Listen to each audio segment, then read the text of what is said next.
தினம் ஒரு தியானம். தேவன் நீதியுள்ள நியாயாதிபதி. சங்கீதம் 7:11. நீதியுள்ள நியாயாதிபதியாய் சிங்காசனத்தின் மேல் வீற்றிருக்கும் தேவன் அவர். வானங்கள் அவருடைய நீதியை அறிவிக்கும். உள்ளின் திரியங்களையும் இருதயத்தையும் சோதித்தருகிற நீதியுள்ள நியாயாதிபதி.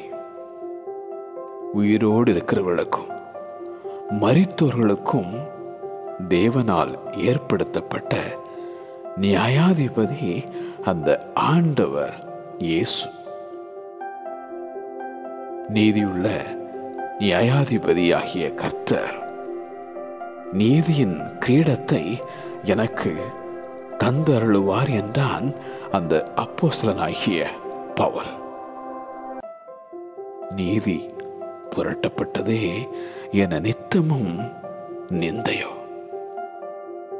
அநீதியினால் அனைத்தையும் இழந்தாயோ. மகிமை புரிந்தனவராய் மகிமையுள்ள சிங்காசனத்தின் மேல் வீற்றிருக்கும் சர்வலோக நியாயாதிபதி உனக்கு நீதி செய்யாதிருப்பாரோ?